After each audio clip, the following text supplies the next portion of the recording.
चलते हैं श्रीमद् भागवत महापुराण। प्रसंग चल रहा है, प्रचेताओं ने 10,000 वर्ष तक समुद्र में खड़े होकर के देवाधिदेव महादेव भगवान शंकर के द्वारा बताए हुए रुद्र गीत के द्वारा भगवान श्री हरि की आराधना की। कल प्रसंग में था भगवान श्री हरि गरुड़ पर सवार होकर के दर्शन दिए। प्रचेताओं ने भगवान की स्तुति की। संपूर्ण स्तुति हो जाने के बाद भगवान ने कहा, वरदान मांगो, मेरा दर्शन कभी निष्फल नहीं जाता।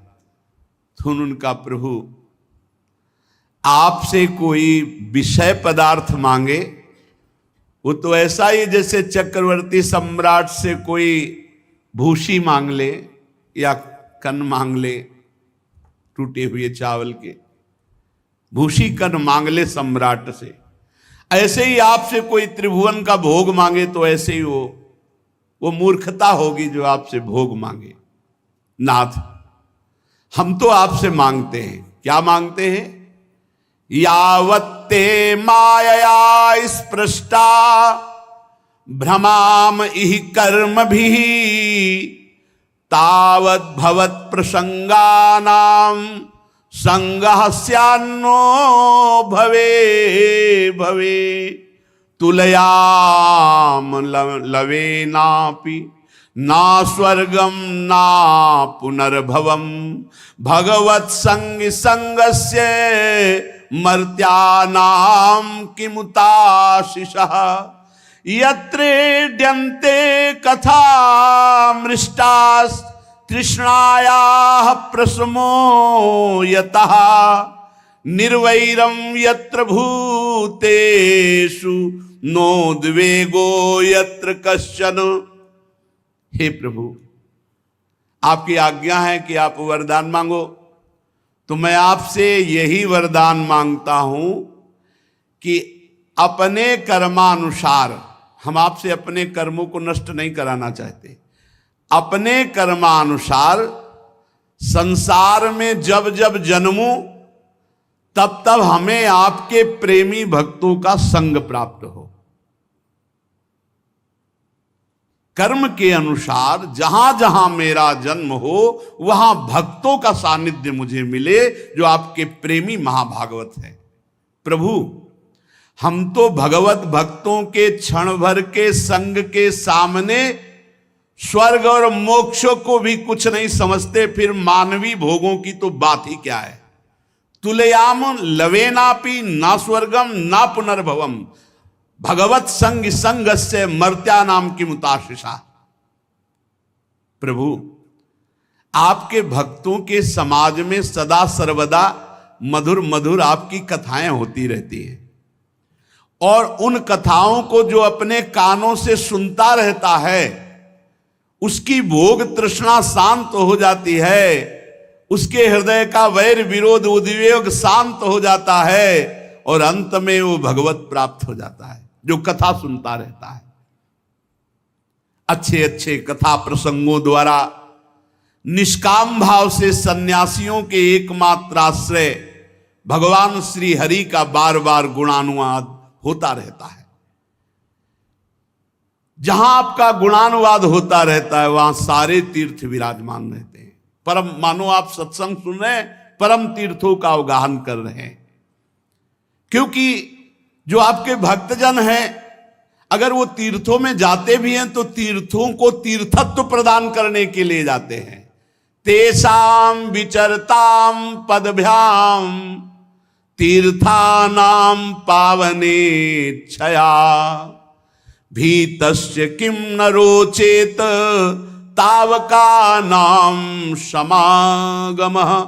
प्रभु, आपके भक्तजन तीर्थों को तीर्थत्व प्रदान करने के लिए विचरण करते हैं।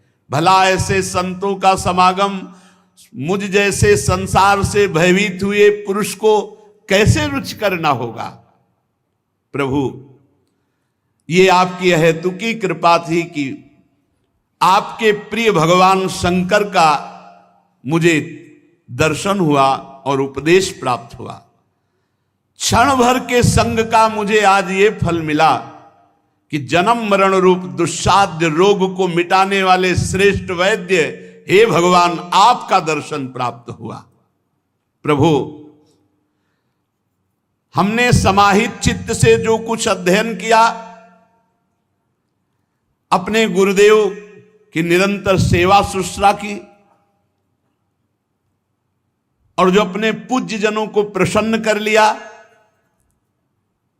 उस सब का फल मुझे मिला कि आपका दर्शन हुआ। हे स्वामीन, आपकी महिमा का पार कोई भी नहीं पा सकता। स्वयंभू मनु, स्वयं ब्रह्मा जी, भगवान शंकर जो तप और ज्ञान से शुद्ध चित्त हुए बड़े बड़े महापुरुष आपकी महिमा का गान करते रहते हैं पर पार नहीं पा सकते। अतः प्रभु, हम आपकी महिमा का पार कैसे पा सकते हैं? जितनी बुद्धि आपने दी है हम आपका यशोगान करते हैं। आप सर्वत्र समान शुद्ध स्वरूप परम पुरुष हैं। हे भगवान वासुदेव, हम आपको नमस्कार करते हैं। श्री मैत्रेय जी कहते हैं, विदुर जी, प्रचेताओं की इस प्रकार स्तुति करने पर शरणागत वत्सल भगवान प्रसन्न हुए और तथास्तु ऐसा ही हो। अप्रतिहत प्रभाव श्री हरि की मधुर मूर्ति के दर्शनों से अभी प्रचेताओं को तृप्ति नहीं हुई थी कि भगवान अचानक अंतर्धान हो गए। ये चीज यहां वृंदावन उपासना में नहीं है कि वो आए, दर्शन दिए, अंतर्धान हुए। यहां छिन छिन बिहरत संग, छिन छिन निरखत प्रेम भरी। एक बार केवल साक्षात्कार हो, एक सेकंड के लिए कभी आप विलग नहीं होंगे। यहां प्रचेताओं के अभी नेत्र तृप्त नहीं हुए थे और भगवान अंतर्धान हो गए, परम धाम को चले गए। प्रचेताओं ने समुद्र से बाहर निकले तो देखा सारी पृथ्वी को ऊंचे ऊंचे वृक्षों ने ढक लिया, जो मानो स्वर्ग का मार्ग रोकने के लिए इतने बढ़ गए हों। बड़े कुपित हुए वृक्षों पर कि जब वृक्ष ही इतने बढ़ जाएंगे तो प्रजा कहां रुकेगी। अब उनके पास तप रूपी बल था, तो प्रचंड वायु और अग्नि दोनों को संकल्प किया और छोड़ दिया। तपस्या में बड़ी सामर्थ्य होती। प्रचंड वायु और अग्नि के प्रभाव से बड़े बड़े वृक्ष भस्म होने लगे। तो ब्रह्मा जी आ गए और कहा, प्राचीन वर्ष के पुत्रों, शांत हो जाओ, शांत हो जाओ। आज्ञा हुई, पुनः संकल्प किया, वायु और अग्नि शांत हो गए। काफी वृक्ष भस्म हो चुके थे। वृक्षों ने एक कन्या का पालन किया था, कल ध्यान से अगर सुना हो, परमलोचा अप्सरा से जो कन्या हुई थी, चंद्रमा ने पोषण किया था अमृत अंगुली के द्वारा और वृक्षों ने पालन किया था। जब वृक्षों ने देखा कि अग्नि और वायु को शांत कर लिया तो वो कन्या ला करके ब्रह्मा जी के सामने प्रचेताओं को दी।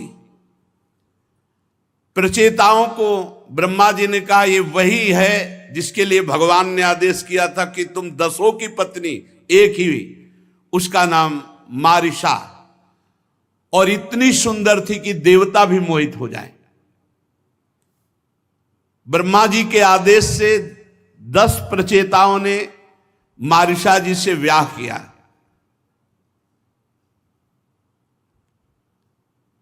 इन्हीं के गर्भ से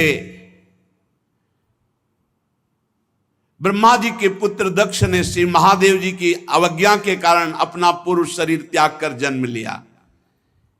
इन्हीं दक्ष ने चाक्षुष मनवंतर आने पर कालक्रम से पूर्व सर्ग नष्ट हो गया, भगवान की प्रेरणा से नवीन प्रजा उत्पन्न की।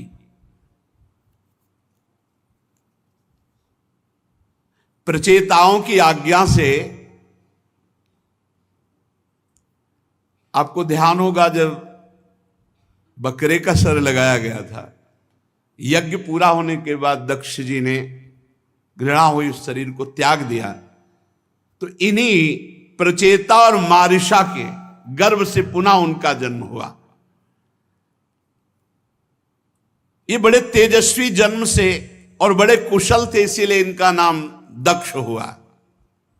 प्रजापतियों के नायक के पद पर पुनः इनको अभिषिक्त किया गया। मरीचि आदि दूसरे प्रजापतियों को ये अपने अपने कार्यों में नियुक्त करने वाले हुए। ध्यान से सुनो, 10 लाख वर्ष तक जवान रहकर विषयों को सेवन, ऐसा भगवान, तो 10 लाख वर्ष ऐसे व्यतीत हो गए कि पता ही नहीं चला प्रचेताओं को। मारिशा से ब्याह होकर 10 लाख वर्ष यहां अनुभव करने चले हैं। कुछ तो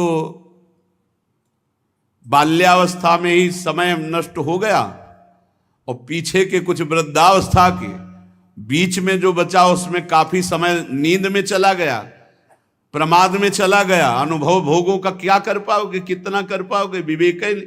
10 लाख वर्ष प्रचेताओं के जब भोग में व्यतीत हुए, तब उनको ध्यान आया कि कितना समय व्यतीत हुआ। बोले 10 लाख वर्ष। तुरंत पहले का भजन था ना, मारिशा को, पुत्रों को, सब सुख सामग्री को त्यागा और घर से निकल पड़े। पश्चिम दिशा में समुद्र के तट पर जहां जाजली मुनि ने सिद्धि प्राप्त की थी, वहां पहुंचकर साधना प्रारंभ की। पूर्व अभ्यास, इसीलिए पूर्व में भजन तो अंत में भी भजन। उनको थोड़े ही दिनों में यह ज्ञान हो गया कि मैं आत्मस्वरूप हूं। आत्मविचार ब्रह्म शस्त्र में स्थित हो गए। यह सबसे बड़ी ज्ञान यज्ञ है। मैं आत्मस्वरूप हूं, मैं स्थूल शरीर नहीं हूं, सूक्ष्म शरीर नहीं हूं, मैं कारण शरीर नहीं हूं। उन्होंने प्राण मन वाणी दृष्टि को वश में किया। शरीर को निश्चेष्ट स्थिर सीधा रखते हुए आसन को जीतकर विशुद्ध पर ब्रह्म, ये भगवान का साक्षात्कार और ब्रह्मबोध दोनों है प्रचेताओं को। नारद जी ने कहा, तज्जन्मतानि कर्माणि तदायुस्तन्मनो वचः नृणाम ये नेह विश्वात्मा सेव्यते हरिरीश्वरः। इस मृत्यु लोक में तुम धन्य हो, क्योंकि उसी का जीवन धन्य है जिसका जन्म, जिसका कर्म, जिसका आयु, जिसका मन भगवान श्री हरि में लग गया है। मनुष्य लोक में तुम धन्य हो, क्योंकि मनुष्य लोक में वही जन्म धन्य, वही कर्म धन्य, वही आयु धन्य, वही मन धन्य, वही वाणी धन्य, जो भगवान के सेवन में, भगवान के भजन में वो समय धन्य, वो वाणी धन्य, वो जीवन धन्य, वो जन्म धन्य। किम जन्मभिस्त्रिभिर्वेह शौक्ल सावित्रयाज्ञिकैः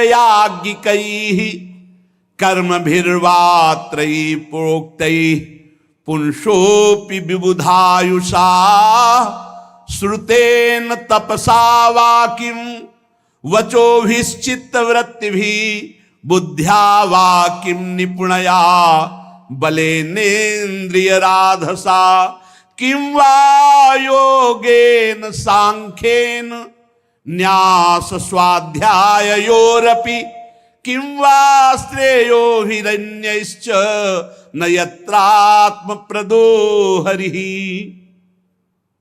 जिनके द्वारा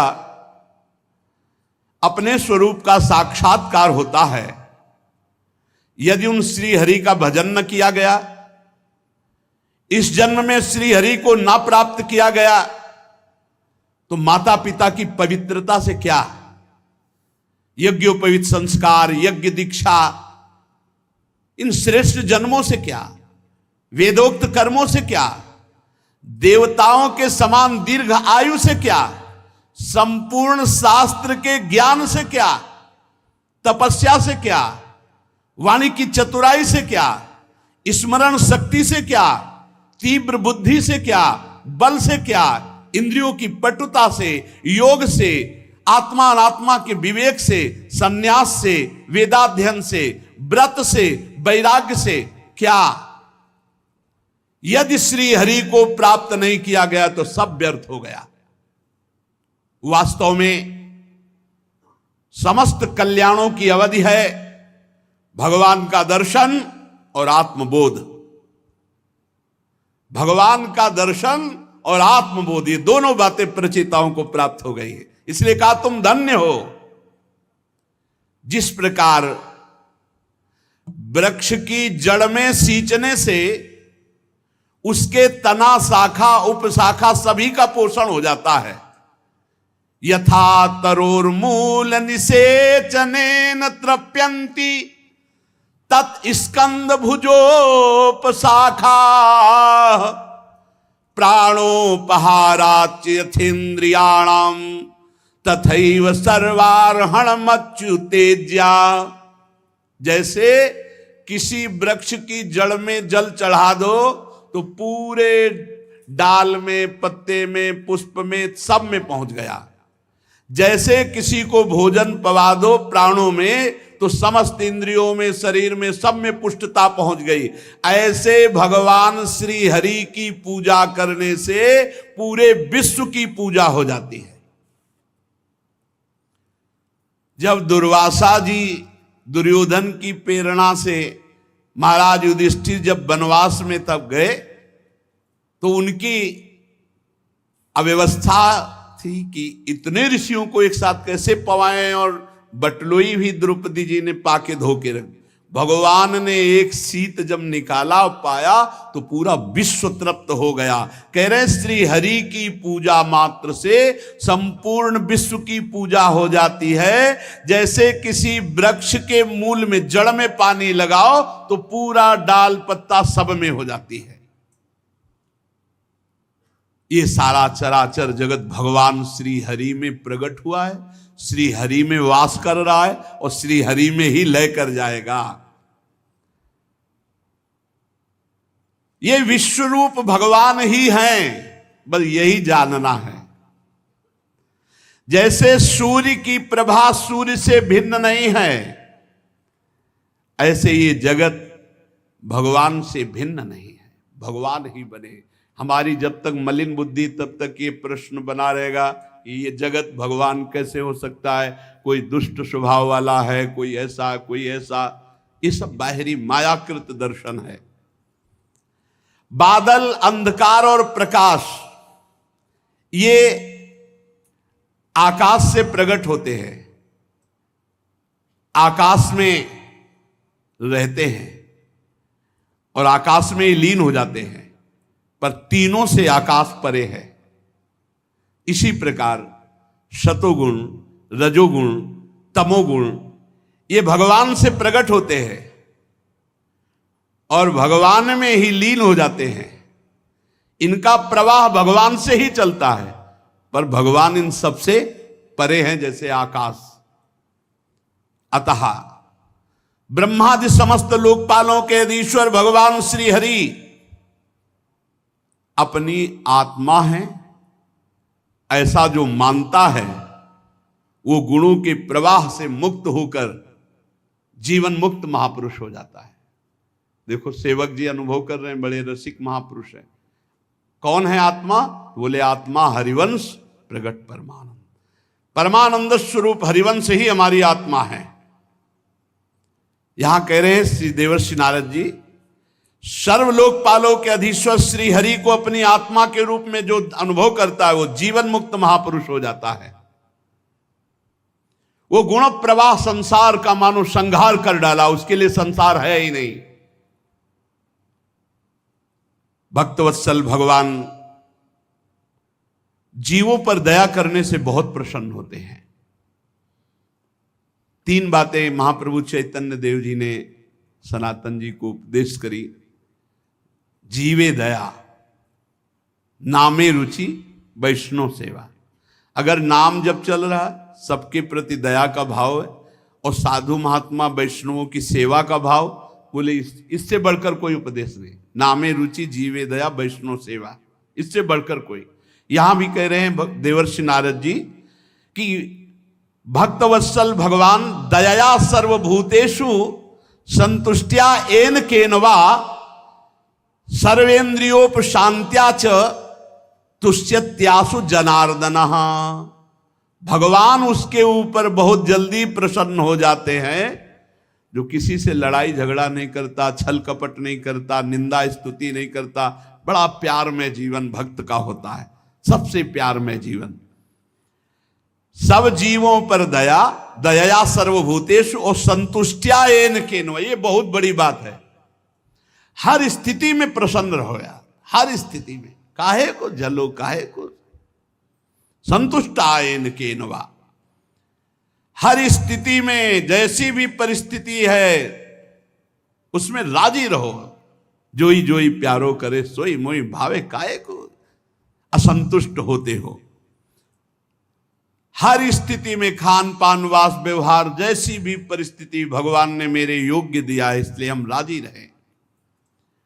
और सर्वेंद्रियोपशांत्या च, अपनी इंद्रियों को विषयों से निवृत्त करके शांत कर लिया तो भगवान जनार्दन इसी से प्रसन्न हो जाते। नाम जब चल रहा है, दूसरों पर दया का भाव है, किसी से कोई राग द्वेष नहीं, और इंद्रियों को विषयों से निवृत्त करके शांत कर लिया, वो भगवत प्राप्त महापुरुष।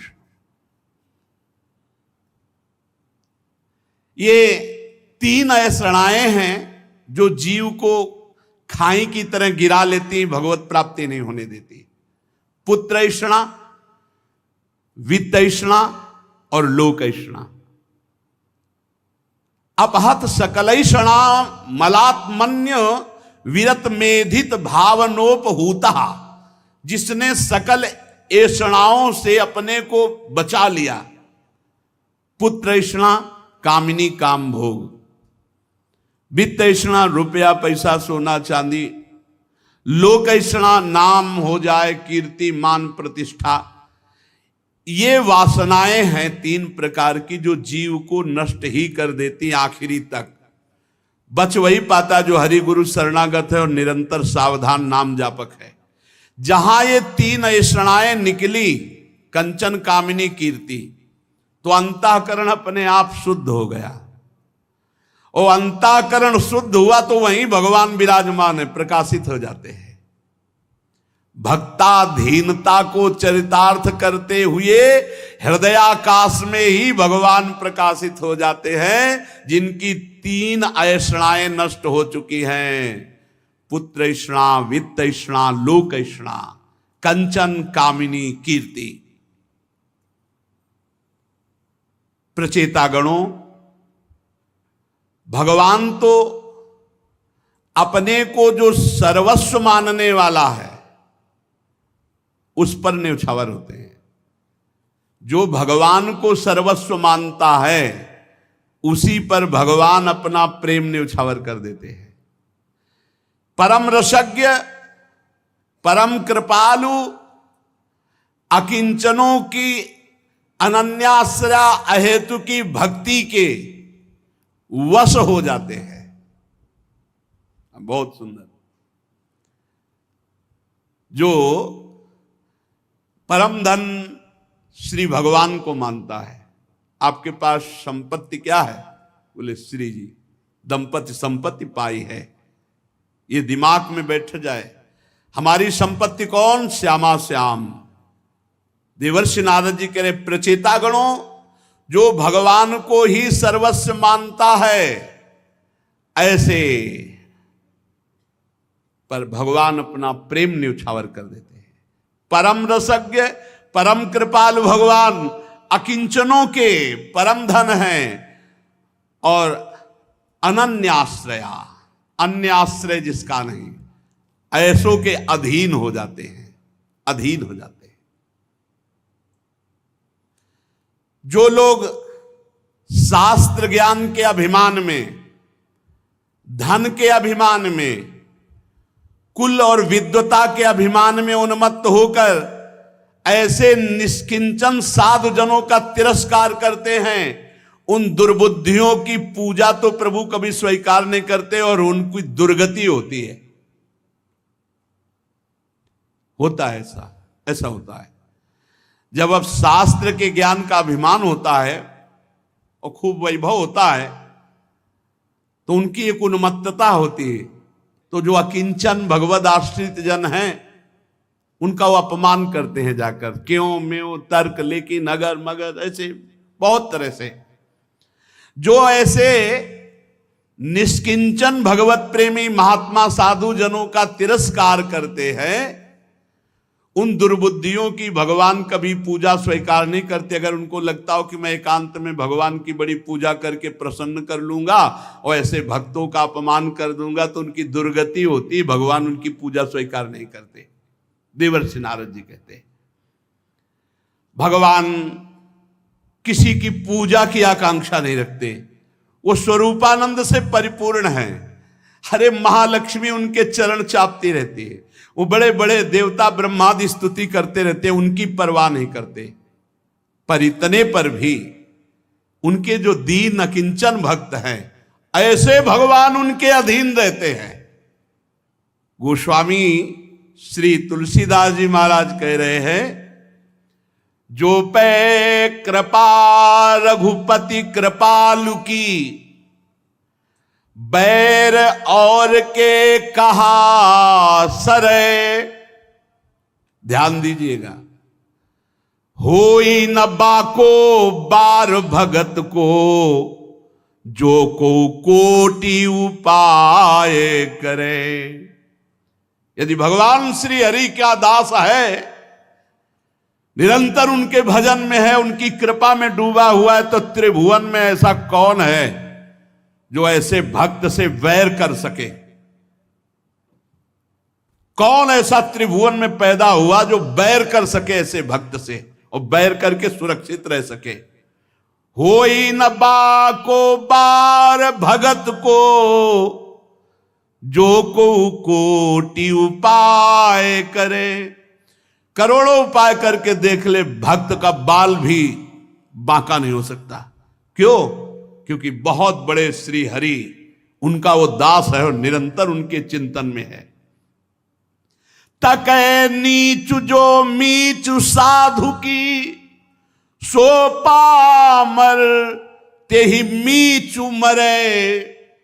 वेद विदित प्रहलाद कथा सुनी, को न भगति पथ पाऊं धरे। बहुत सावधान, भक्तों से बहुत सावधान। भगवान के जो दीन अकिंचन भक्त हैं, बहुत सावधान। ये राख में छुपी हुई आग है, छेड़ मत दो। नमस्कार, बस नाम जप करो, उनके वचन सुनो, इनको ऐसा न समझो अरे बहुत बड़े के हैं। हिरण्यकश्यप 5 वर्ष के प्रहलाद जी तो कह रहे वेद विदित प्रहलाद कथा सुनि, को न भगति पथ पाऊं धरे। क्या बिगाड़ लिया त्रिभुवनपति हिरण्यकश्यप ने? बाल भी एक नहीं तोड़ पाया प्रहलाद जी का, और फिर फाड़ के फेंक दिया नरसिंह भगवान ने। दहाड़ में मूर्छित हो गया था त्रिभुवनपति, महाबलशाली महान तपस्वी हिरण्यकश्यप। भगवान नरसिंह जब खंभा फाड़ के दहाड़ के निकले तो ढाल अलग पड़ी थी, तलवार अलग पड़ी थी, मूर्छित पड़ा। भगवान ने उठ खड़ा हो, बहुत वीरता हाँकता था, गोद में उठा के सब वरदान याद दिला के और फाड़ दिया भगवान ने। तकै नीच जो मीच साधु की, सो पामर तेहि मीचु मरे। जो पे कृपा रघुपति कृपालु की, बैर और के कहा सरे। गज उधारी हरि थप्यो विभीषण, ध्रुव विचल कबहू न टरे। अम्बरीश की साप सुरति करी, अजहु महामुनि ग्लानि गरे। भगवान ने ग्रह का उद्धार करके गज को बचा लिया, रावण का नाश करके विभीषण को लंकाधिपति बनाया।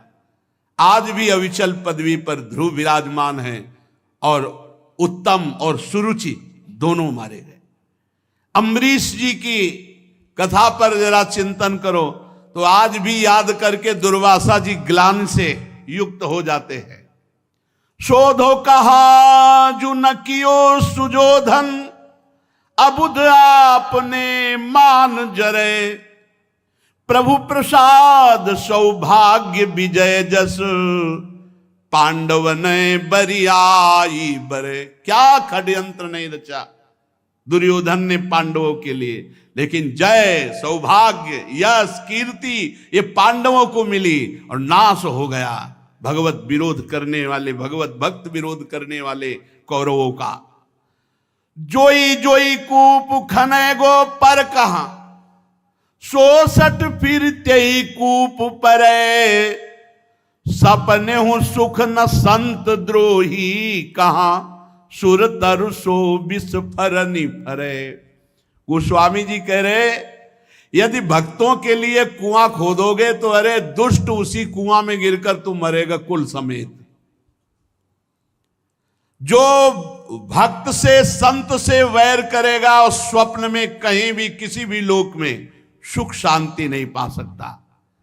है काके द्वे शीस ईस जो, हठ जन की सीव चरे, तुलसीदास रघुबीर बाहुबल, सदा अभय काहू न डरे। गोस्वामी जी कह रहे कौन ऐसा पैदा हुआ है संसार में दो शीश वाला जो भगवान के जन की सीमा को छू सके। मारना और पीटना ये तो भगवान का अगर विधान है, कोई अहंकार नष्ट कराना है वो बात अलग है, भगवान का कोई विधान नहीं। कह रहे कौन ऐसा दो सिर वाला पैदा हो गया जो भक्त की सीमा को छू सके। गोस्वामी जी कहते हम तो भगवान श्री राम के बाहुबल से सदैव निर्भय रहते हैं। भगवान की भुजदंड अपने जनों की रक्षा करती रहती है। अभयद भुजदंड मूल पीनन सुषानुकूल, किसी से डर नहीं। तो देवर्षि नारद जी कह रहे हैं कि जो दुर्बुद्धि भगवान की पूजा का बल रख करके भगवान के भक्तों से द्रोह करे, उनको कष्ट पहुंचावे, साधु जनों का तिरस्कार करे, तो भगवान उनकी पूजा स्वीकार नहीं करते, उनकी दुर्गति होती है। क्यों? भगवान स्वरूपानंद से परिपूर्ण है। महालक्ष्मी जिनके चरण चापती रहती, बड़े बड़े देवता जिनकी स्तुति करते रहते हैं, ऐसे भगवान भी अपने अकिंचन भक्तों के अधीन हैं। ऐसे करुणा सागर श्री हरि के भक्तों का संग, उनकी आराधना, नाम जप, भगवान का आश्रय, यही माया प्रपंच से मुक्त करता है।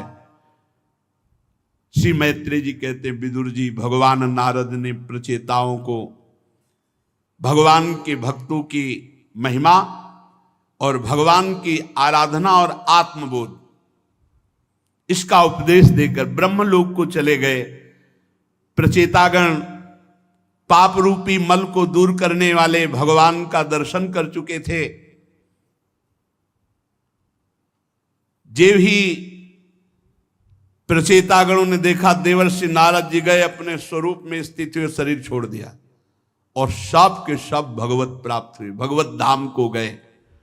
इस प्रकार नारद जी और प्रचेताओं का ये महान मिलन, ये भगवत संबंधी कथा आपको सुनाई। मैत्रेय जी विदुर जी को कह रहे।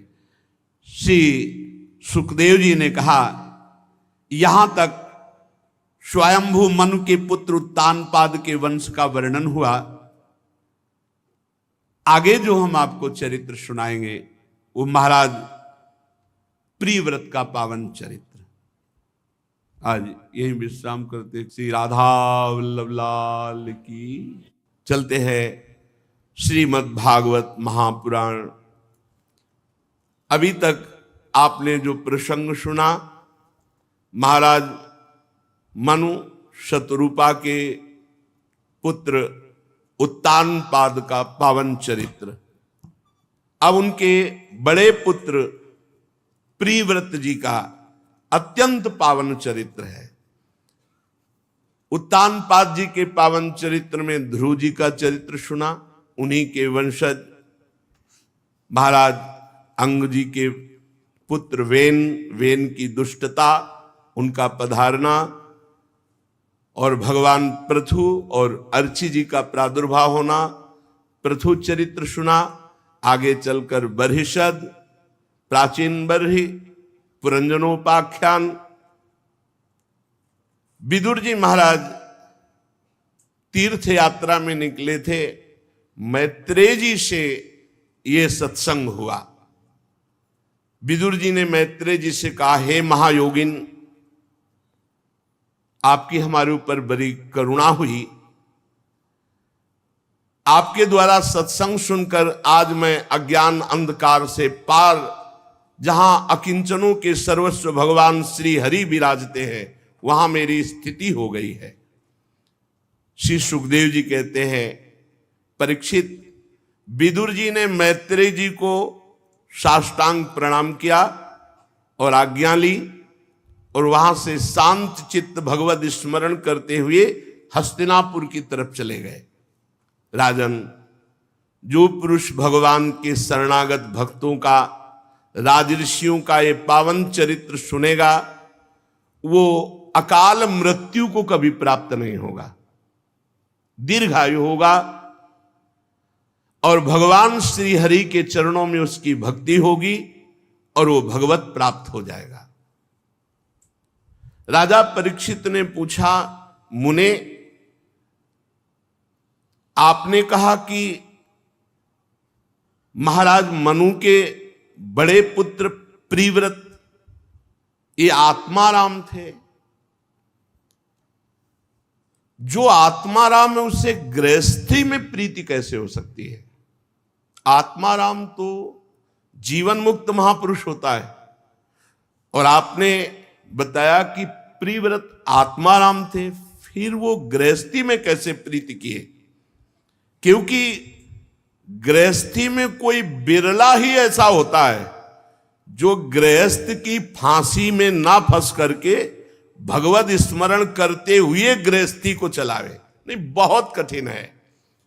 वो मैं मेरे तय तेरे की मोह ममता की ऐसी फांसी में फंस जाता है कि वो स्वरूप विस्मृत जीवन काटता है।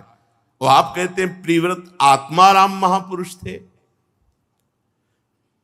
गृहस्थी में इतने गृह कारज नाना जंजाला, ते अति दुर्गम शैल विशाला, मानो पहाड़ के पहाड़ हैं, इतना चिंतन फंसा रहता है। वो कैसे भजन करेगा, वो कैसे आत्म चिंतन करेगा? और आप कहते हैं प्रिव्रत महाराज आत्माराम पुरुष थे, तो गृहस्थी में वो कैसे आसक्त हुए? निश्चय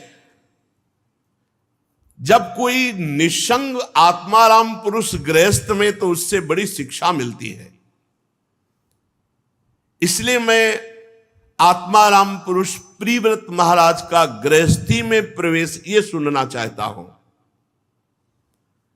जब कोई महापुरुष गृहस्थ में होता है तो उसके विशिष्ट आचरण होते हैं। वो कभी कुटुंब परिवार में आसक्त नहीं होता, कुटुंब परिवार में रहते हुए भी। तो मुझे इस बात का बड़ा संदेह कि आत्माराम पुरुष होकर ब्याह किया, स्त्री प्रेम के बिना पुत्र कैसे हो सकते हैं? स्त्री प्रेम, पुत्र प्रेम और आत्माराम ये बनता नहीं है। मैं ये रहस्य सुनना चाहता हूं कि गृहस्थी में रह के वो आत्माराम पुरुष कैसे हुए, या आत्माराम पुरुष होकर गृहस्थ में कैसे आसक्त हुए? श्री सुखदेव जी ने कहा, बाढ़ मुक्तम भगवत उत्तम श्लोकस्य श्रीमच्चरणारविंद मकरंद रस आवेशित चेतसो भागवत परमहंस दैत कथाम किंचिदंतराय विहिताम स्वाम शिवतमाम पदवीम न प्रायेण हिन्वन्ति। राजन, तुम्हारा कथन ठीक है, परंतु जिनका चित्त पवित्र कीर्ति भगवान श्री हरि के परम मधुर स्मरण में डूबा हुआ है, उसे कोई भी गृहस्थी, कोई भी भोग सामग्री, कोई भी प्रपंच रुकावट नहीं डाल सकता।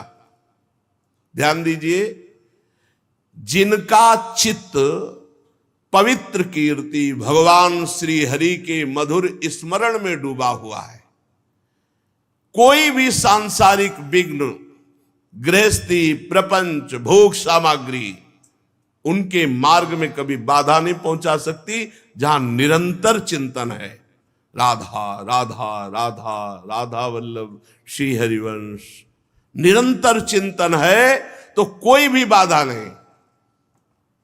राधा वल्लभ भजत भज भली भली सब होए, जिते विनायक शुभ शुभ विघ्न करे नहीं कोय, विघ्न करे नहीं कोय, डरे कलिकाल कष्ट भय, हरे सकल संताप हरस हरि नाम जपत जय। जिते विनायक शुभ अशुभ, ये जितने अशुभ विनायक हैं या शुभ विनायक हैं, कोई भी बाधा नहीं पहुंचा सकता। कलिकाल डरता है उससे जिसके हृदय में निरंतर नाम जप चलता है, कोई प्रपंच उसे बाधा नहीं पहुंचा सकता।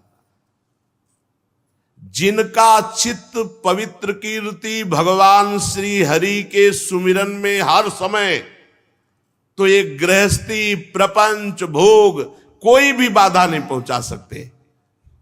भगवत भक्त परमहंसों के प्रिय श्री कृष्णचंद्र जी उसके समस्त बाधाओं को बाहर अंतर दोनों जगह नष्ट करते रहते हैं।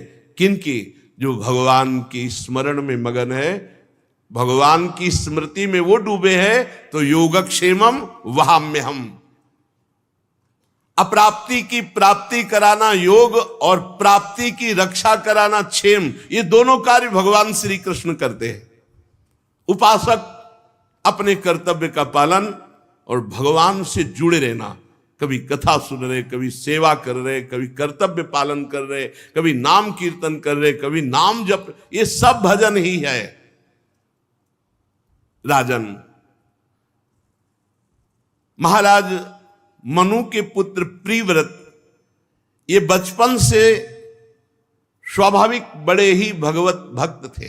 स्वाभाविक, जैसे बचपन में बच्चों की स्वभाव की प्रवृत्ति होती, खेल खिलौनों में, खाने पीने में, लेकिन इनकी प्रवृत्ति स्वाभाविक उदासीन, हर समय भगवान में। और श्री नारद जी की चरण सेवा से इनको परमात्म तत्व का बोध हो गया था।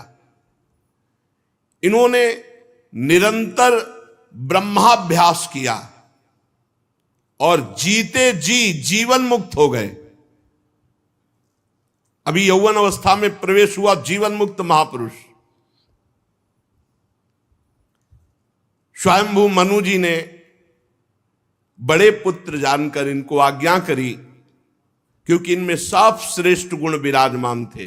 जो भगवान में चित्त जोड़ता है उसे ब्रह्मबोध भी हो जाता है और सब दैवी संपदा उसको घेर लेती, सब सद्गुण आ जाते हैं। ये लिखा ही नहीं, ये जीवन में है। अगर आप भजन करोगे तो खुद देख लोगे, लोक परलोक में सब जगह सुखी रहोगे, सारे सद्गुण आप में आकर विराजमान हो जाएंगे और भगवान श्री कृष्ण आपकी रक्षा करेंगे, बाहर और भीतर दोनों जगह। आज्ञा करी महाराज मनु ने कि तुम चक्रवर्ती आदि सम्राट पद पर विराजमान हो। लेकिन चित्त वृत्ति भगवान श्री कृष्ण में निरंतर लगने के कारण अरुचि थी, राज्य से अरुचि थी, सम्राट पद से।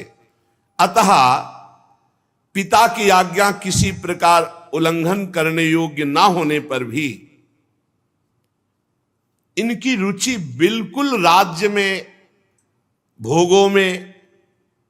विचार किया कि आत्मस्वरूप में ये स्त्री पुत्र आदि असत प्रपंच आच्छादन कर देगा, हमारे परमार्थ तत्व का ये विस्मरण कराने वाले हैं, इसलिए स्वीकार नहीं किया, तभी उत्तानपाद राजा बनाए। नहीं, बड़े पुत्र थे प्रिव्रत, उत्तानपाद राजा बनाए गए। भगवान ब्रह्मा जी ने देखा कि ये तो महाराज मनु की आज्ञा का उल्लंघन करके अपने आत्मस्वरूप में स्थित है, तो ब्रह्मा जी की बुद्धि सदैव प्रपंच विस्तार में लगी रहती है, क्योंकि उनको आज्ञा है भगवान की। इसलिए वो किसी भी जीव को जहां तक उपाय होगा उसे प्रपंच में ही लगाने की चेष्टा करते हैं। प्रिव्रत की जब ऐसी उत्तम वृत्ति देखी, निरंतर भगवान में स्थिति,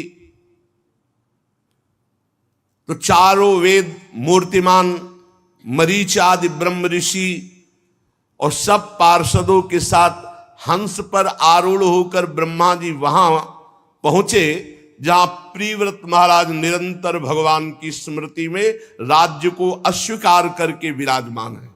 कैसा सुख है भगवान की स्मृति में कि आदि सम्राट पद चक्रवर्ती उसको छोड़ करके भजन में, और यहां भजन करते हुए चंद रुपए, चंद भोग, चंद पद प्रतिष्ठा के लिए भजन छोड़ देते हैं।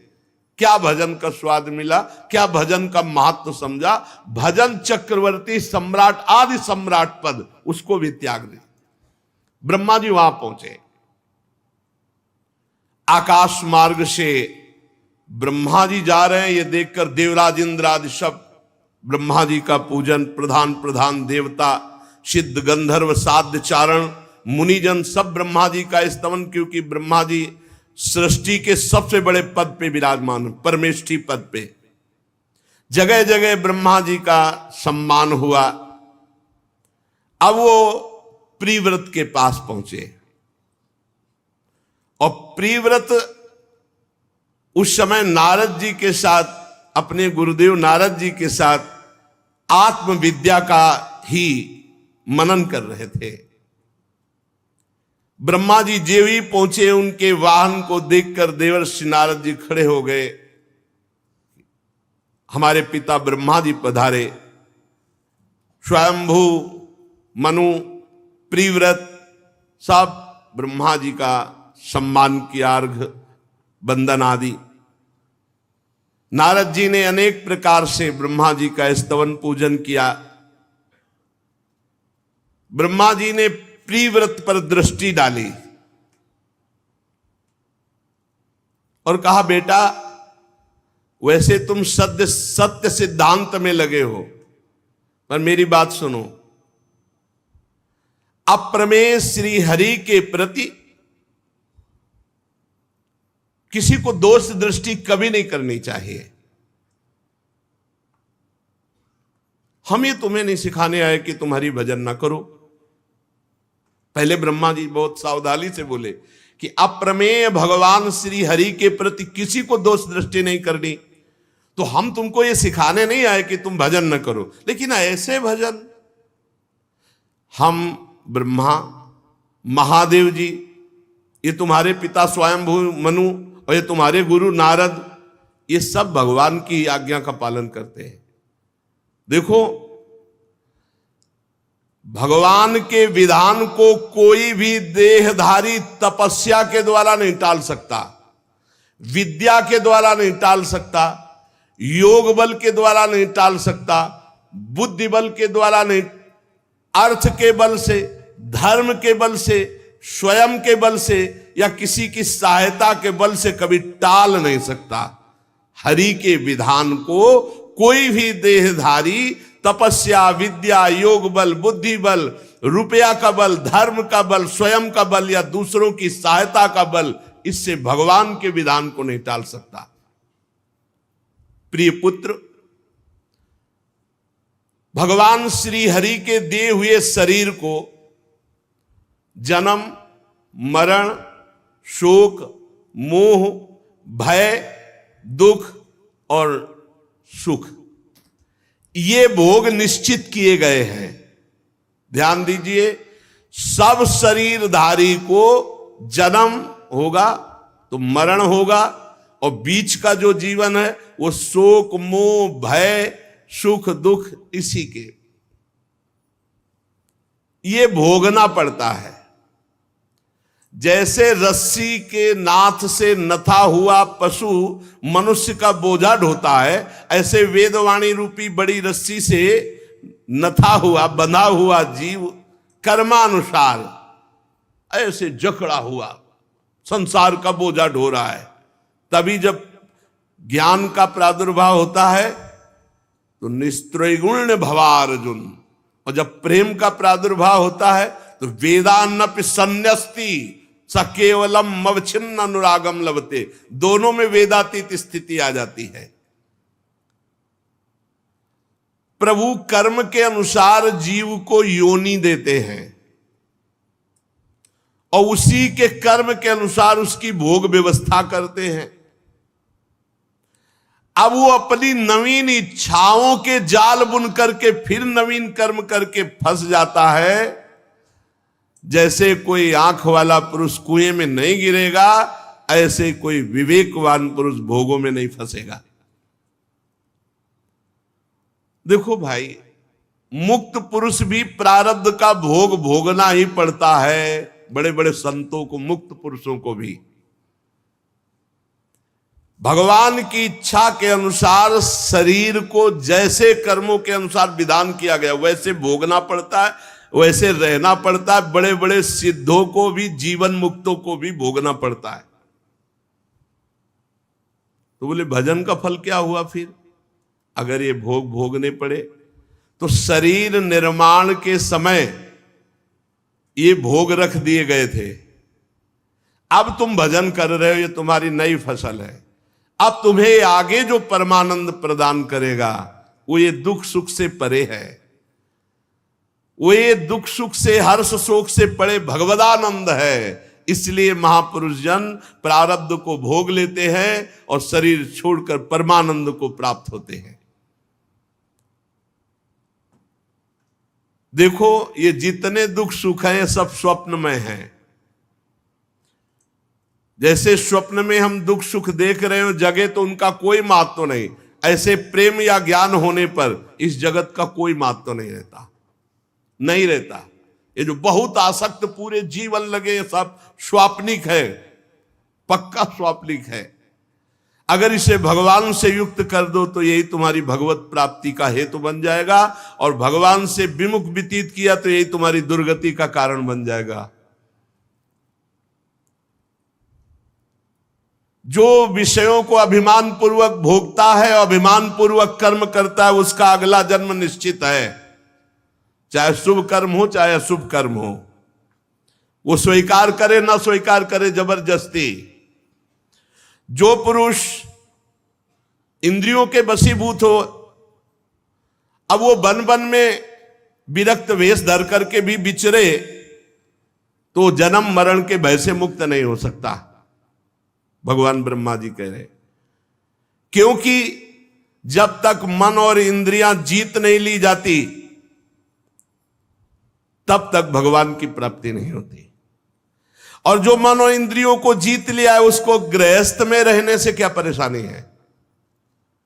क्योंकि गृहस्थी में भेजना चाहते, इसलिए ब्रह्मा जी कह रहे हैं कि जिसने मन और इंद्रियों को जीत लिया उसको गृहस्थ में रहने से क्या परेशानी? गृहस्थ आश्रम उसका क्या बिगाड़ सकता है? 6 शत्रुओं को जीत लिया, मन और 5 ज्ञानेंद्रियां। अब वो घर में रहे तो वन में है, और जो इन 6 शत्रुओं के अधीन है तो वो वन में भी रहे तो घर में ही है, प्रपंच ही है। और देखो, किले में रहकर सुरक्षित लड़ने वाला राजा विजयी ही होता है, किले में गृहस्थी में रह के।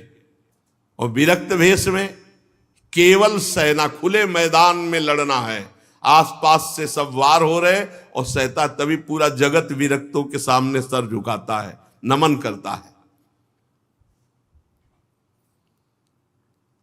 किले में सुरक्षित रहकर लड़ने वाला राजा अपने प्रबल शत्रुओं को जीत लेता है। जब इन शत्रुओं का बल अत्यंत क्षीण हो जाए तब विद्वान पुरुष को चाहिए कि इच्छानुसार विचरण करे। ब्रह्मा जी उपदेश कर रहे हैं, पहले चलो गृहस्थी को भोगो, जब बुढ़ापा आ जाए तब भजन करने में फिर निकल लेना। इसका रहस्य न समझने के कारण लोग ये कहने लगते हैं कि अरे अबे तो जवानी है, अभी भजन का समय है, और बुढ़ापे में भजन होता नहीं है। नहीं होता। बुढ़ापे में जो भजन की बात कह रहे हो, जीवन में अगर भजन नहीं किया तो बुढ़ापे में भजन नहीं होगा, पक्का समझ लो प्रपंच होगा, कुछ नहीं होता। जितने बूढ़े हो उनके नजदीक बैठ के सुन लो, बहू और बेटा और रिश्ते और नातेदार इन्हीं की बुराई और भलाई के सिवा कोई बातें ही नहीं करेंगे। अनुकूल है तो वाह वाह, प्रतिकूल है तो बस निंदा आदि, यही होती है। बूढ़ों की बुद्धि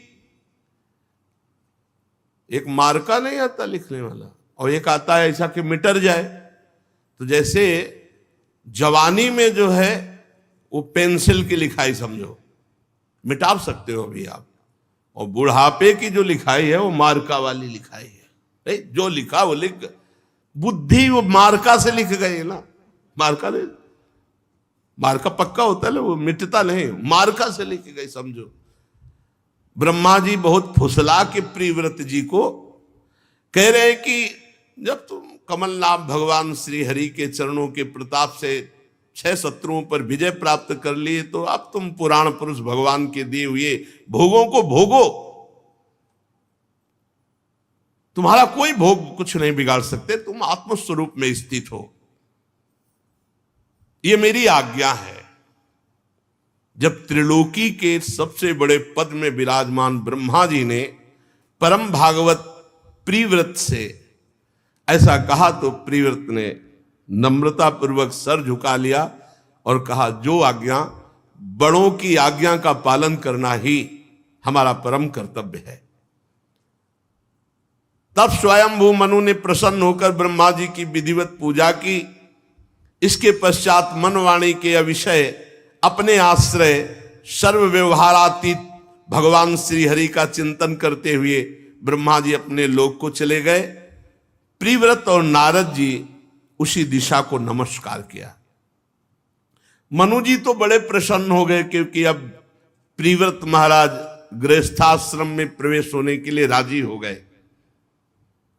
संपूर्ण भूमंडल का चक्रवर्ती सम्राट पद प्रियव्रत को सौंप दिया, और महाराज मनु इस विष से भरे हुए विषैले गृहस्थाश्रम को छोड़ करके भगवान के भजन के लिए गए। ये विष से भरे हुए विषैले गृहस्थाश्रम, अगर भजन ना हुआ तो बहुत ही दुर्गति होती है। वह ये लड़का बच्चा परिवार लाभ हानि, ऐसा छोटी छोटी वस्तुओं में प्रिय संबंध, कैसा कैसा कैसा व्यवहार, मंद बुद्धि हो जाती है। ये गृहस्थाश्रम विषय विष से भरा हुआ है। अगर भगवान का भजन नहीं हुआ तो जीवन पूरा का पूरा व्यर्थ चला जाता है, पूरा का पूरा। संपूर्ण जगत बंधन से छुड़ाने में अत्यंत समर्थ हैं भगवान। सबसे बड़ी बात उसी की होती जो भजन कर ले, नहीं तो भजन नहीं तो फिर जीवन व्यर्थ। संपूर्ण जगत को बंधन से छुड़ाने में अत्यंत समर्थ है एकमात्र भगवान, और जो भगवान का निरंतर भजन करता है उसके रागमल का नाश हो जाता है। रागमल नष्ट हुआ तो द्वेष है नहीं, राग से ही द्वेष है। प्रजापति विश्वकर्मा की पुत्री बर्हिष्मति से विवाह हुआ महाराज प्रियव्रत का। वो अपने स्वरूप में स्थित रहते हुए 10 पुत्र प्रकट किए। स्वरूप में स्थित रहते हुए, ये बात है। हम सब ब्रह्म ज्ञानियों की ही संतान हैं। देखो, जब गोत्रों को देखो तो कोई ब्रह्म ऋषि ही होगा।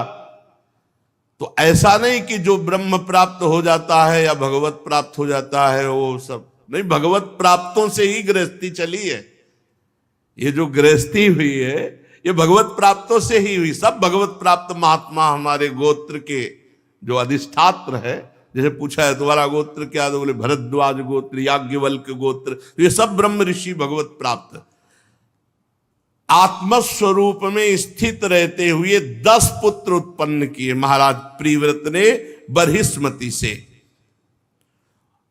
और सब गुणवान, रूपवान, पराक्रमी, क्योंकि भगवत निष्ठा से युक्त होकर पुत्र उत्पन्न किए। ऊर्जस्वती नाम की एक कन्या हुई।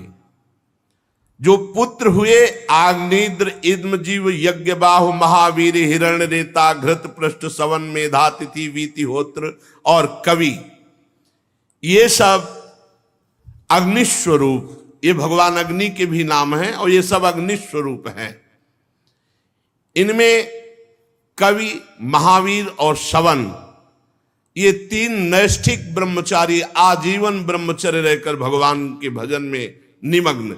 ये बाल्यावस्था से आजीवन ब्रह्मचारी, आत्मविद्या विशारद और सन्यास धर्म के पथिक हुए कवि जी, महावीर और सवन।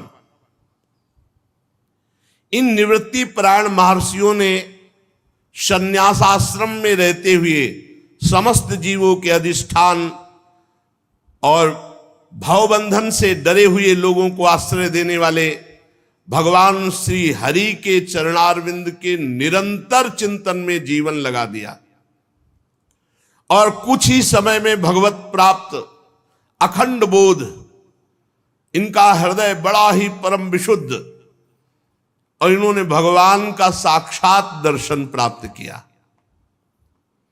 फिर एक ही भाव को प्राप्त हो गए।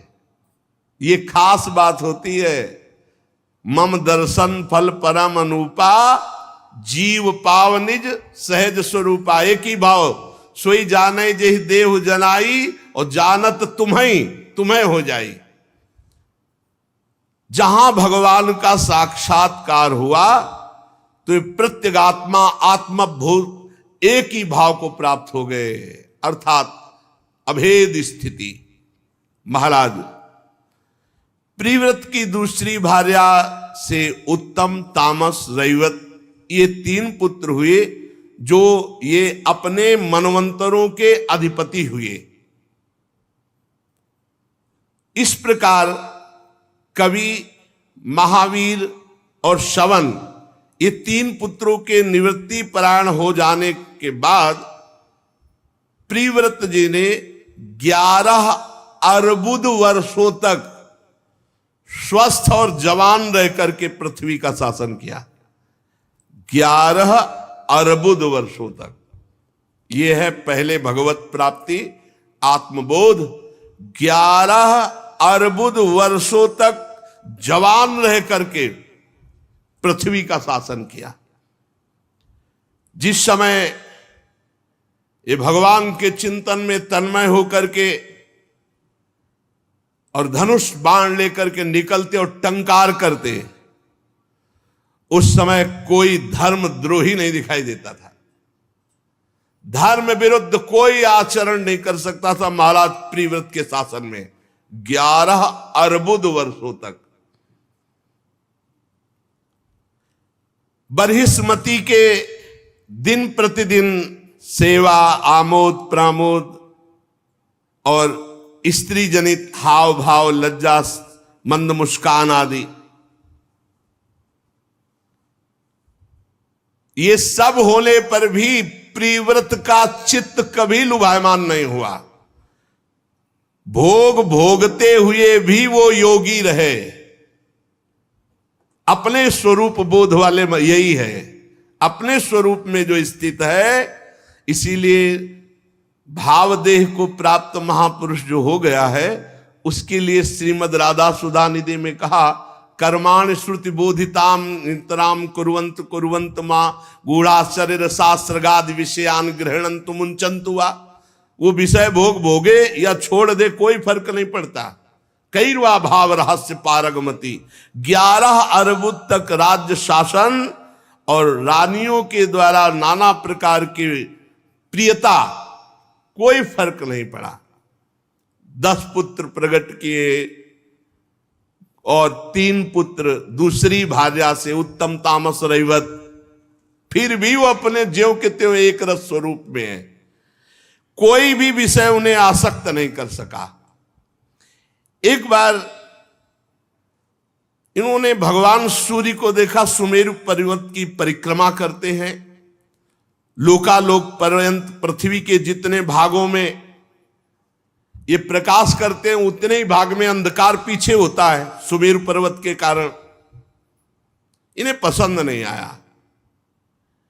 स्वयं सूर्य के समान वेगवान एक ज्योतिर्मय रथ पर चढ़कर द्वितीय सूर्य की भांति उनके पीछे पीछे पृथ्वी की 7 परिक्रमाएं कर डाली। भगवान की उपासना से इनका अलौकिक प्रभाव बढ़ गया था। तो जो रथ चला उससे 7 समुद्र और 7 द्वीप हो गए। 7 समुद्र और 7 द्वीप हो गए। उनके नाम जम्बू द्वीप, प्लक्ष द्वीप, शाल्मली द्वीप, कुश द्वीप, क्रौंच द्वीप, शाक द्वीप और पुष्कर द्वीप। एक एक आगे आगे द्वीप के परिणाम का दूना है। जैसे जम्बू द्वीप से दूना प्लक्ष द्वीप, प्लक्ष द्वीप से दूना शाल्मली द्वीप। ऐसे इस समुद्र के बाहरी भाग में पृथ्वी के चारों ओर फैले हुए हैं और 7 समुद्र अलग अलग पदार्थ के समुद्र बनाए महाराज प्रियव्रत ने। ये जो जम्बू द्वीप है खारे जल का है। यहां जितने समुद्र हैं खारा जल मिलेगा। प्लक्ष द्वीप ईख के रस का, गन्ने के रस का है। वहां गन्ना पेरने की जरूरत नहीं। समुद्र का जो पानी है वो कैसे, गन्ने के जल का। प्लक्ष द्वीप में, शाल्मली द्वीप में मदिरा वारुणी और कुश द्वीप इसमें घी के समुद्र है। पर वो अपनी पहुंच नहीं, वहां से 2 की पहुंच है। जम्बू द्वीप भर में अपने खारे पानी की जहां तक वहां तक पहुंच है। क्रौंच द्वीप दूध, क्षीर सागर। और फिर शाक द्वीप मट्ठे का, मठा। और फिर पुष्कर द्वीप मीठा जल। ये 7 द्वीप हैं। जम्बू द्वीप खारे जल, ईख के रस का, मदिरा, घी, दूध, मट्ठे, मीठे जल वाले। भगवान की सृष्टि ये पैदा किया महाराज प्रियव्रत ने। 7 द्वीप और 7 समुद्र अपने तपोबल से। एक एक से क्रमशः अलग अलग 7 द्वीपों के बाहर से घेर करके ये समुद्र घिरा हुआ है। पहले जम्बू द्वीप है, उसके चारों ओर नमक का समुद्र है, नमकीन पानी वाला। प्लक्ष द्वीप घिरा हुआ है, उससे दुगुना उसके चारों ओर ईख के रस का समुद्र है। शाल्मली द्वीप का उससे दुगुना चारों ओर मदिरा का समुद्र है। कुश द्वीप उससे दुगुना वो घी के समुद्र से घिरा हुआ है। उससे दुगुना क्रौंच द्वीप, चारों ओर दूध का समुद्र। फिर उससे दुगुना शाक द्वीप, वो मट्ठे के समुद्र से। उससे दुगुना पुष्कर द्वीप, जो मीठे जल के समुद्र से घिरा हुआ है। ये सब पूरा भारतवर्ष था, पूरा अजनाब वर्ष, अखंड भारत।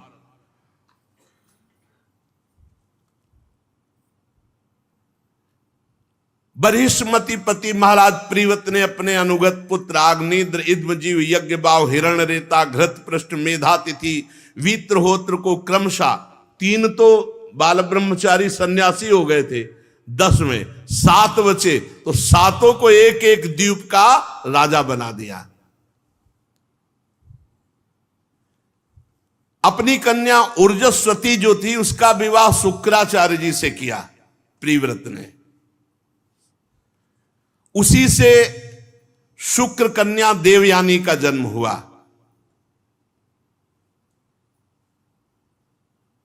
परम पवित्र शुक्राचार्य की पुत्री देवयानी। और देवयानी का जो विवाह हुआ महाराज ययाति से, विवाह हुआ महाराज ययाति से। उसका कारण हुआ साप। बृहस्पति पुत्र जो कच्छ जी थे, कच्छ, देवताओं ने जब देखा कि किसी भी दैत्य को मार दे तो संजीवनी विद्या से जीवित कर देते थे शुक्राचार्य जी, तो देवताओं के पास यह विद्या थी नहीं, तो गुरुपुत्र से प्रार्थना की कि आप हम सब देवताओं, तो उनका पता है अगर हम जाएंगे तो चटनी बना करके दैत्य खा जाएंगे। जब पता चलेगा संजीवनी सीखने आए शुक्राचार्य जी से तो चाट जाएंगे दैत्य लोग, तो उनका हम सबके लिए आप हमारे गुरु पुत्र हैं, आप ऐसा कीजिए। तो उन्होंने अपने प्राणों की बाजी लगा करके गुप्त रूप से अवसर निकाला और शुक्राचार्य जी के पास गए और चरणों में प्रणाम किया और कहा, महाराज मैं आपको गुरु रूप से वरण करता हूं, आप हमें विद्या प्रदान करें, उनका परिचय दीजिए। बताया बृहस्पति पुत्र, तो उनका अधिकारी हो आप, भगवान बृहस्पति के पुत्र हो, और ये विद्या देवताओं के जीवन दान के लिए तुम लेने आए हो, तो अधिकारी होने के कारण हम दे तो देंगे, लेकिन जिस दिन दैत्यों को पता चलेगा उस दिन तुम्हें मार डालेंगे। तो उनका, भगवान अब हम आपकी शरण में हैं और आपसे विद्या लेने आए हैं और विद्या लेके ही जाएंगे, आप हमें केवल स्वीकृति दे। तो उनका, ठीक है, पर हमारी लाडली पुत्री देवयानी है, तुम इसको प्रसन्न कर लो तो संजीवनी हम तुम्हें दे देंगे। अब वो देवयानी जी अभी यौवन अवस्था में पदार्पण हुआ था, तो जो जो सेवा के लिए आज्ञा करती, पुष्प लाना, ये जो भी, जैसे वो हाथ जोड़े खड़े रहते, तो देव गुरु बृहस्पति के पुत्र, तो देवयानी जी की वृत्ति उनको अपने प्रीतम रूप में मान लिया और वो अपनी गुरु पुत्री को गुरु जी के समान पूजते। देवयानी के भाव का उनको पता नहीं लगा। इतने में गुप्तचरों ने बताया कि बृहस्पति पुत्र कच्छ संजीवनी विद्या लेने के लिए आए हुए हैं और देवयानी की सेवा में हैं और बहुत प्रसन्न है शुक्राचार्य जी, और संजीवनी किसी दिन दे ही देंगे क्योंकि वो देवयानी को रिझा चुके हैं। पूरा गुप्तचरों ने, दैत्यों ने विचार किया कि अगर संजीवनी विद्या चली गई तो फिर रह क्या गया। तो उन्होंने कहा कि अब कच्छ किसी सेवा से बाहर निकले बस मार डाला जाए।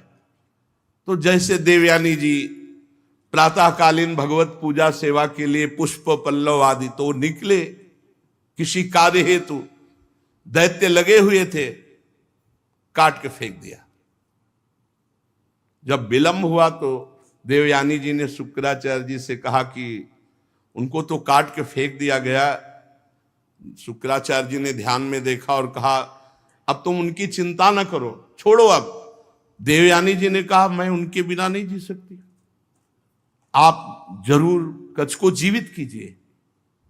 तो जे ही संजीवनी विद्या को उच्चारण किया तो जो इधर उधर मांस के टुकड़े सब पशु पक्षी भी खा गए थे, सबके पेट फटे और एकत्रित हुए, हाथ जोड़कर खड़े हो गए कच्छ। ये संजीवनी विद्या का चमत्कार। फिर दैत्यों को सूचना लगी कि कच्छ को तो संजीवनी विद्या से जीवित कर दिया। बोले इस बार हम ऐसा करेंगे, कच्छ किसी सेवा के लिए बाहर निकले तो मार दिया।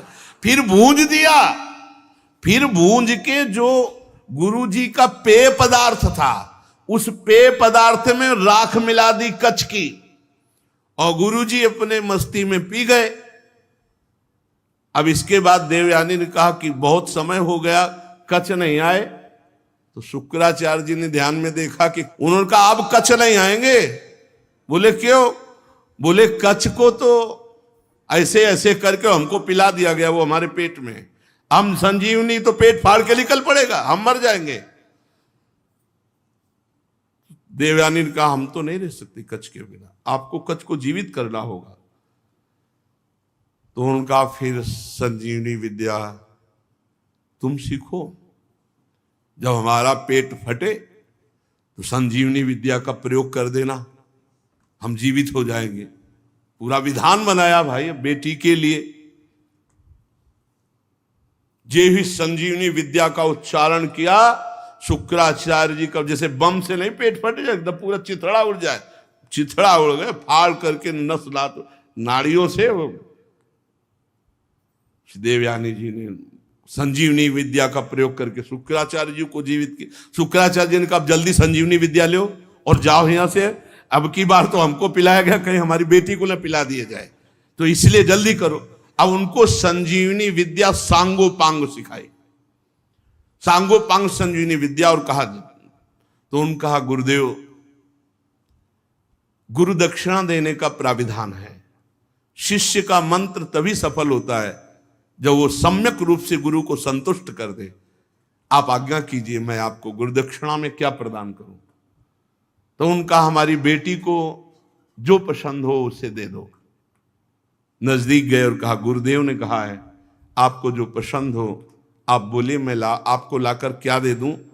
मैं देवगुरु बृहस्पति का पुत्र हूं और आपकी सेवा में रहा हूं, आप बोले। तो उनका मुझे तुम पसंद हो, मैं तुम्हें स्वीकार करती हूं, तुम केवल मुझे स्वीकार। उनका नहीं, आज तक मैंने बहन और पूज्य से युक्त बुद्धि से देखा है, हमने कभी इस भाव से आपको नहीं देखा, इसलिए मैं कभी स्वीकार नहीं कर सकता।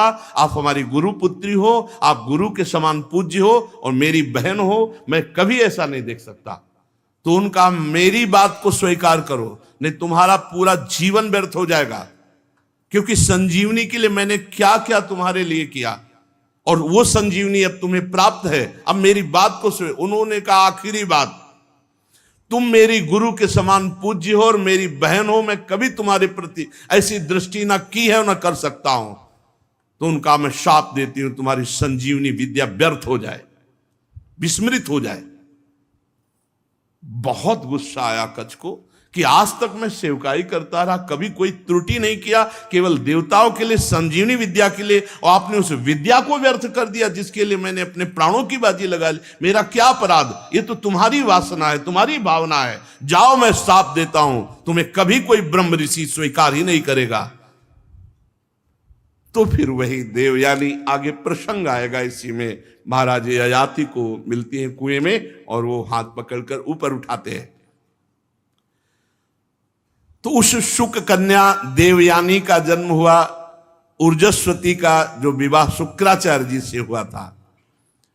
राजन, जिन्होंने भगवान श्री हरि के चरणों का आश्रय ले लिया है और निरंतर भजन करते हैं, उनको भूख, प्यास, शोक, मोह, जरा, मृत्यु, ये 6 कभी परास्त नहीं कर सकते। जिन्होंने भगवान का आश्रय लिया है, निरंतर नाम जप करते हैं, उन्हें भूख, प्यास, शोक, मोह, जरा, मृत्यु, ये 6 परास्त नहीं कर सकते। मन और 5 ज्ञानेंद्रियां, ये 6 कभी उसे परास्त नहीं कर सकते। ये 6 भूख, प्यास, शोक, मोह, जरा, मृत्यु और 5 ज्ञानेंद्रियां और 1 मन, ये 6 कभी उसे परास्त नहीं कर सकते। जो भगवान का भक्त है वो सब कुछ करने में समर्थ है। वर्ण बहिष्कृत चांडाल आदि नीच योनि का पुरुष यदि वो भगवान के नाम का उच्चारण कर ले तो परम पद का अधिकारी हो जाता है। आहा, कोई भी हो जो भगवान के यन्नामधेय मधुना सजहाति बंधम, जो नीच से भी नीच आचरण करने वाला पुरुष हो, वो भी भगवान का नाम जप करने लगे तो परम पद का अधिकारी हो जाता है। उसके संसार बंधन जीते जी सब भस्म हो जाते हैं जो नाम जप करता है। इसीलिए हर प्रश्न का उत्तर, हर समस्या का समाधान, हर साधना का सार, हर शास्त्र का सार, हर सिद्ध संत की सार बात भगवान नाम। भगवान के आश्रित होकर खूब निरंतर भगवान नाम जप करो और इसी जन्म में हमें भगवत प्राप्ति हो जाए, ऐसा दृढ़ संकल्प करो। क्योंकि भाई अभी समझ नहीं रहे हो, तुम संसार को सत्य मान रहे हो, ये झूठा स्वाप्निक है। किसी भी समय तुम्हारी आंख मूंद सकती, किसी भी घटना से मूंद सकती, कुछ भी। आज तक किसी ने काल को दोष नहीं दिया, और काल ऐसे रूप धारण करता पता नहीं चलता, बोले वो अमुक घटना घटी चले गए। हम अगर नाम जप किए बिना चले गए तो इस घाटा की पूर्ति किसी योनि में नहीं होने वाली। इसलिए जैसे बने वैसे निरंतर नाम जप का अभ्यास करो, भगवत आश्रित रहो, कोई पापाचरण मत करो। शेष चर्चा आगे। श्री राधा वल्लभ लाल।